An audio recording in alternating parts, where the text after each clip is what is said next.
ৰাতিপুৱা ঠিক 4 বজাত যেতিয়া গোটেই পৃথিৱীখন শুই থাকে, যেতিয়া কোনো শব্দ নাথাকে, যেতিয়া মানুহৰ মনৰ ভিতৰত থকা কোলাহল সাময়িকভাৱে থমকি ৰয়, সেই সময়ছোৱা সঁচাকৈয়ে সাধাৰণ নহয়। এইটো সময় ব্ৰহ্ম মুহূৰ্ত।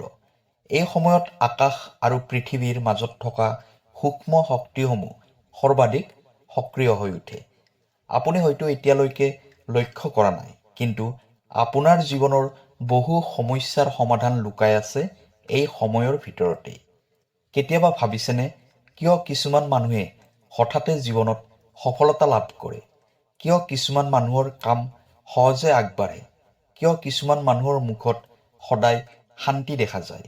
সেইসকলৰ মাজৰ বহুতে এটা সৰু ৰহস্য জানে, যিটো ৰহস্য হয়তো আপুনি এতিয়ালৈকে নাজানে। এই সময়ত জপ কৰা এটা বিশেষ মন্ত্ৰই মনক বিশুদ্ধ কৰে, ভাগ্যৰ দুৱাৰ মুকলি কৰে আৰু ঈশ্বৰীয় শক্তিৰ সৈতে আপোনাৰ সংযোগ স্থাপন কৰে। প্ৰিয় দৰ্শক, যদি আপোনাৰ চাকৰি, ব্যৱসায়, পঢ়া শুনা, টকা পইচা নাইবা বিবাহলৈ কিবা সমস্যা হৈ আছে, তেনেহ'লে ভিডিঅ'ৰ স্ক্ৰীণত দিয়া নম্বৰত আমাক যোগাযোগ কৰিব। আমি আপোনাৰ সমস্যাসমূহ সমাধান কৰিবলৈ চেষ্টা কৰিম। ভিডিঅ'টো শ্বেয়াৰ কৰি দিব আৰু কমেণ্টত লিখিব, থেংক ইউ ইউনিভাৰ্ছ, জয় বজৰং বলী। এতিয়া হওক ভিডিঅ'ৰ পৰৱৰ্তী অংশলৈ যাওঁ।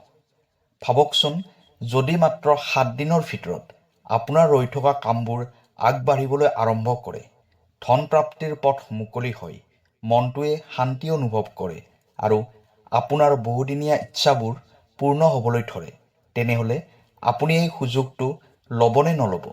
এইটো কোনো কুসংস্কাৰ নহয়, এইটো শাস্ত্ৰত উল্লেখ থকা এক আধ্যাত্মিক সময়ছোৱা। যেতিয়া সূৰ্য উদয় হ'বলৈ ওলায়, আকাশৰ ৰং সলনি হ'বলৈ ধৰে, পখিলাবোৰ সাৰ পাই উঠে আৰু প্ৰকৃতিয়ে নিজে এক নতুন আৰম্ভণিৰ বাবে সাজু হয়, ঠিক সেই মুহূৰ্ততে মানুহৰ আত্মা সৰ্বাধিক স্পষ্ট আৰু গ্ৰহণক্ষম অৱস্থাত থাকে। এই সময়ত কোৱা প্ৰাৰ্থনা, এই সময়ত কৰা সংকল্প, এই সময়ত কৰা মন্ত্ৰ জপ, সেইবোৰ বহুগুণে ফল দিয়ে। কিন্তু এই শক্তি সকলোৰে বাবে কাম নকৰে। ই কাম কৰে তেওঁলোকৰ বাবে যিসকলে বিশ্বাস ৰাখে, যিসকলে নিয়ম মানে আৰু যিসকলে মনৰ পৰা চেষ্টা কৰে। এতিয়া মই আপোনাক ক'ম, সেই শক্তিশালী মন্ত্ৰটো কি আৰু কিদৰে সঠিক নিয়মেৰে জপ কৰিব লাগে। যদি আপুনি সঁচাকৈয়ে নিজৰ ভাগ্য সলনি কৰিব বিচাৰে, তেনেহ'লে এই ভিডিঅ'টো আগলৈ চাই থাকিব, কাৰণ হয়তো আপোনাৰ জীৱনৰ নতুন অধ্যায় আৰম্ভ হ'ব ঠিক ৰাতিপুৱা 4 বজাৰ পৰা। এই সময়ছোৱা সাধাৰণ নহয়, এইটো সময় ব্ৰহ্ম মুহূৰ্ত। হিন্দু ধৰ্মশাস্ত্ৰ অনুসৰি সূৰ্যোদয়ৰ আগৰ প্ৰায় 1 ঘণ্টা 36 মিনিট সময়ক ব্ৰহ্ম মুহূৰ্ত বুলি কোৱা হয়। এই সময়ত মানৱ মন সৰ্বাধিক বিশুদ্ধ আৰু গ্ৰহণক্ষম অৱস্থাত থাকে। যি সংকল্প এই সময়ত লোৱা হয়, সেইটো চেতন মনৰ ওপৰত গভীৰ প্ৰভাৱ পেলায়।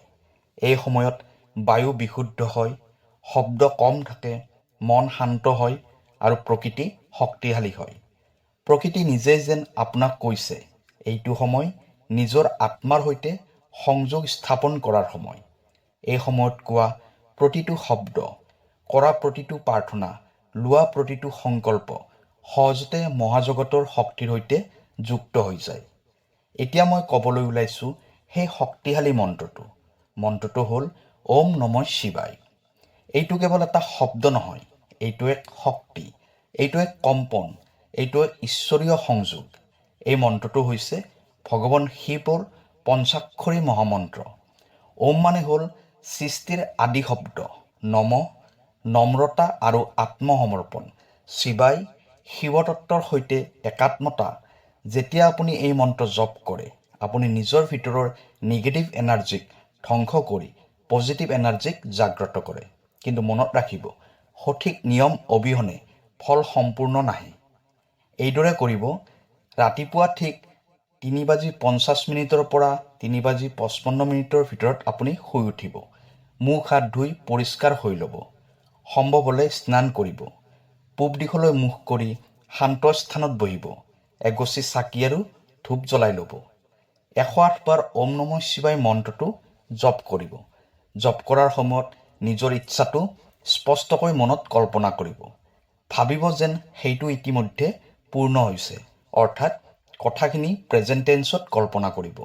মন্ত্ৰতকৈও গুৰুত্বপূৰ্ণ আপোনাৰ বিশ্বাস। যদি আপুনি সন্দেহেৰে কৰে, ফল কম পাব। কিন্তু যদি আপুনি হৃদয়ৰ পৰা বিশ্বাসেৰে, ভক্তিৰে কৰে, তেন্তে এই মন্ত্ৰই আপোনাৰ জীৱনত গভীৰ পৰিৱৰ্তন আনিব পাৰে। 7 দিন, মাত্ৰ 7 দিন এইটো নিয়ম পালন কৰিব। তাৰপিছত আপুনি নিজে অনুভৱ কৰিব, মন শান্ত হৈছেনে, ৰৈ থকা কামবোৰ আগবাঢ়িছেনে, ভাগ্য সলনি হৈছেনে। এতিয়া মই আপোনাক ক'ম, এই 7 দিনৰ ভিতৰত ঠিক কেনেকুৱা পৰিৱৰ্তন আহিব পাৰে আৰু কিয় কিছুমানে আচৰিত ফল পাইছে। ভিডিঅ'টো আগলৈ চাই থাকিব, কাৰণ হয়তো আপোনাৰ ভাগ্যৰ দুৱাৰ খোলাৰ সময় আহি গৈছে। আপুনি যদি নিষ্ঠাৰে, বিশ্বাসেৰে ঠিক ৰাতিপুৱা 4 বজাত উঠি ওম নমঃ শিৱায় জপ আৰম্ভ কৰিছে, তেনেহ'লে এতিয়া প্ৰশ্নটো হ'ল, 7 দিনৰ ভিতৰত সঁচাকৈ কি সলনি হ'ব? প্ৰথম দিনতে আপুনি লক্ষ্য কৰিব, মনটো আগৰ তুলনাত শান্ত। যি চিন্তা আগতে আপোনাক বেছি কষ্ট দিছিল, সেইবোৰ অলপ দূৰত যেন অনুভৱ হ'ব। কাৰণ মন্ত্ৰৰ কম্পনে প্ৰথমে আপোনাৰ মন আৰু চিন্তাক বিশুদ্ধ কৰে। দ্বিতীয় আৰু তৃতীয় দিনত আপুনি ভিতৰৰ এটা নতুন শক্তি অনুভৱ কৰিব। ৰাতিপুৱা উঠাটো সহজ লাগিব, দিনটো অধিক পজিটিভভাৱে আৰম্ভ হ'ব আৰু সিদ্ধান্ত ল'বলৈ আত্মবিশ্বাস বাঢ়িব। এইটো হৈছে ভিতৰৰ নিগেটিভ এনাৰ্জি ধ্বংস হৈ পজিটিভ এনাৰ্জি সক্ৰিয় হোৱাৰ লক্ষণ। চতুৰ্থ আৰু পঞ্চম দিনত আচৰিতভাৱে কিছুমান কাম আগবাঢ়িবলৈ আৰম্ভ কৰিব। বহুদিন ধৰি অপেক্ষা কৰা ফোন কল আহিব পাৰে, ফচি থকা ধনৰ পথ মুকলি হ'ব পাৰে, সম্পৰ্কত ভুল বুজাবুজি কমিব পাৰে। এইবোৰ হঠাতে হোৱা ঘটনা যেন লাগিব, কিন্তু ই হৈছে শক্তিৰ পৰিৱৰ্তনৰ ফল। ষষ্ঠ দিনত আপুনি কিছুমান সংকেত পাব, হয়তো সপোনত কিবা দেখা পাব, হয়তো হঠাতে মনটো অতি সুখী অনুভৱ কৰিব, হয়তো কোনো সমস্যা নিজে নিজে সহজ লাগিব। এইটো হৈছে ঈশ্বৰীয় শক্তিয়ে আপোনাক সহায় কৰাৰ সংকেত। সপ্তম দিনত আপুনি নিজেই অনুভৱ কৰিব যে কিবা এটা সলনি হৈছে, হয়তো ইচ্ছাটো সম্পূৰ্ণ হৈ গৈছে, নহ'লে ই পূৰ্ণ হোৱাৰ পথ স্পষ্টকৈ দেখা যাব। কিন্তু এটা কথা নিশ্চিত, আপোনাৰ ভিতৰৰ মানুহজন সলনি হৈ যাব।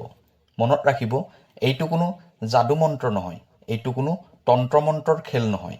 এইটো হৈছে নিয়ম, বিশ্বাস আৰু আধ্যাত্মিক শক্তিৰ সংযোগ। যদি আপুনি মাজতে এৰি দিয়ে, ফল সম্পূৰ্ণ নাপাব।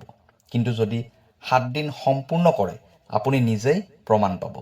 এতিয়া প্ৰশ্নটো আপোনাৰ বাবে, আপুনি 7 দিন নিজৰ বাবে উৎসৰ্গা কৰিবনে? এতিয়া মই আপোনাক ক'ম, এই সাধনাৰ সময়ত কি কি ভুল কৰিব নালাগে আৰু কিদৰে ফল অধিক শক্তিশালী কৰিব পাৰি। 7 দিনৰ সাধনা মাত্ৰ 10 মিনিট সময়, কিন্তু ফলাফল নিৰ্ভৰ কৰে আপুনি কেনেকৈ কৰে তাৰ ওপৰত। বহুত মানুহে মন্ত্ৰ জপ কৰে কিন্তু ফল নাপায়। কিয় জানেনে? কাৰণ তেওঁলোকে কিছুমান গুৰুত্বপূৰ্ণ ভুল কৰে। ভুল নম্বৰ 1, সন্দেহ। যদি আপুনি মনত ভাবে এইটো সঁচাকৈ কাম কৰিবনে, তেনেহ'লে শক্তি আধা হৈ যায়। মন্ত্ৰ মানে হৈছে কম্পন। বিশ্বাস নাথাকিলে সেই কম্পন দুৰ্বল হয়। সেয়েহে জপ কৰাৰ আগতে নিজকে ক'ব, মই বিশ্বাস কৰোঁ, মোৰ ইচ্ছা পূৰ্ণ হ'ব। ভুল নম্বৰ 2, অনিয়ম। এদিন 4 বজাত, এদিন 6 বজাত, এদিন এৰি দিলে, এইদৰে কৰিলে ফল সম্পূৰ্ণ নাহে। ব্ৰহ্ম মুহূৰ্তৰ শক্তি ঠিক সময়তে সক্ৰিয় হয়, সেয়েহে নিয়ম অতি গুৰুত্বপূৰ্ণ। ভুল নম্বৰ 3, নিগেটিভ চিন্তা। জপ কৰাৰ পিছতেই যদি আপুনি কাজিয়া কৰে, বেয়া কথা কয় অথবা আনৰ ক্ষতি বিচাৰে, তেনেহ'লে সেই শক্তি পুনৰ নিগেটিভ হৈ যায়। মনত ৰাখিব, এই সাধনা কেৱল নিজৰ উন্নতিৰ বাবে, কাৰোবাৰ ক্ষতিৰ বাবে নহয়। এতিয়া শুনি লওক এই ফল দ্বিগুণ কৰাৰ গুপ্ত উপায়। নম্বৰ 1, চাকি ধূপ জ্বলাই ল'ব। জুই হৈছে শক্তিৰ প্ৰতীক। জপ কৰাৰ সময়ত এগছি চাকি জ্বলাই ল'লে মন অধিক একাগ্ৰ হয়। নম্বৰ 2, 108টা ৰুদ্ৰাক্ষৰ মালা ব্যৱহাৰ কৰিব। এইটো বিশেষভাৱে ভগৱান শিৱৰ সৈতে জড়িত বুলি মানা হয়। ই আপোনাৰ মন আৰু শক্তিক স্থিৰ কৰে। নম্বৰ 3, বগা বা হালধীয়া বস্ত্ৰ পিন্ধিব। এই ৰংবোৰ বিশুদ্ধতা আৰু পজিটিভ এনাৰ্জিৰ প্ৰতীক। নম্বৰ 4, ইচ্ছাটো স্পষ্টকৈ কল্পনা কৰিব।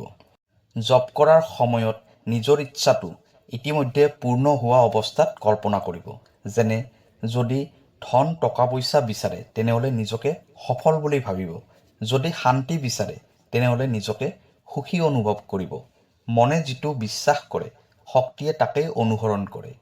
এই সাধনাটো হৈছে আত্মাৰ সৈতে সংযোগ। যদি আপুনি মনৰ পৰা কৰে ফল নিশ্চিতভাৱে অনুভৱ কৰিব। কিন্তু যদি কেৱল পৰীক্ষা কৰিবলৈ কৰে তেনেহ'লে ফল স্পষ্ট নাহে। আপুনি এতিয়া জানিলে সঠিক সময়, সঠিক মন্ত্ৰ, সঠিক নিয়ম আৰু কি কি ভুল কৰিব নালাগে। কিন্তু এতিয়া আহিল সৰ্বাধিক গুৰুত্বপূৰ্ণ অংশ, সংকল্প। কাৰণ মন্ত্ৰই শক্তি জাগ্ৰত কৰে কিন্তু সংকল্পই দিশ দেখুৱায়। 7 দিনৰ সাধনা আৰম্ভ কৰাৰ আগতে প্ৰথম দিনা ৰাতিপুৱা 4 বজাত জপ আৰম্ভ কৰাৰ পূৰ্বে এইদৰে কৰিব। চকু বন্ধ কৰিব, গভীৰ উশাহ ল'ব আৰু মনত স্পষ্টকৈ নিজৰ ইচ্ছাটো কল্পনা কৰিব। তাৰপিছত লাহে লাহে ক'ব, মই পূৰ্ণ বিশ্বাসেৰে এই সাধনা আৰম্ভ কৰিছোঁ।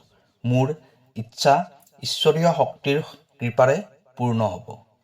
এই মুহূৰ্তত আপুনি কেৱল এটা মানুহ নহয়, আপুনি এক আত্মা যি মহাজগতৰ শক্তিৰ সৈতে সংযুক্ত হৈছে।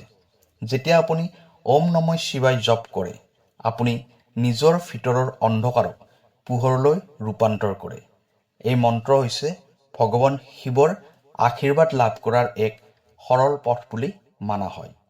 এই 7 দিন মিছা কথা নক'ব, অযথা কাজিয়া নকৰিব, মাংস মদ পৰিহাৰ কৰিব পাৰিলে উত্তম, আনক সহায় কৰিব চেষ্টা কৰিব। কাৰণ ভাল কৰ্মই শক্তিক বেছি সক্ৰিয় কৰে। হয়তো আপুনি বহুদিন ধৰি অপেক্ষা কৰি আছে, হয়তো বহু প্ৰাৰ্থনা ইতিমধ্যে কৰিছে, হয়তো বহু হতাশাও পাইছে, কিন্তু হয়তো এইবাৰ সঁচাকৈ সময় আহি গৈছে। হয়তো এই 7 দিনেই আপোনাৰ জীৱনৰ নতুন অধ্যায় আৰম্ভ হ'ব। বিশ্বাস ৰাখক, নিয়ম মানক, মন খোলা কৰি ৰাখক আৰু দেখিব পৰিৱৰ্তন নিজে নিজেই আহিব। যদি আপুনি এই সাধনা আৰম্ভ কৰিবলৈ সাজু, কমেণ্টত লিখিব হৰ হৰ মহাদেৱ। এই ভিডিঅ'টো শ্বেয়াৰ কৰক যাতে আনেও এই শক্তিৰ বিষয়ে জানিব পাৰে। কাৰণ ভাল শক্তি সদায় বাঢ়ি যায় যেতিয়া তাক শ্বেয়াৰ কৰা হয়। মনত ৰাখিব, ভাগ্য সলনি কৰিবলৈ কেতিয়াও দেৰি নহয়। হয়তো আপোনাৰ ভাগ্য সলনি হ'ব ঠিক ৰাতিপুৱা 4 বজাৰ পৰা। ধন্যবাদ।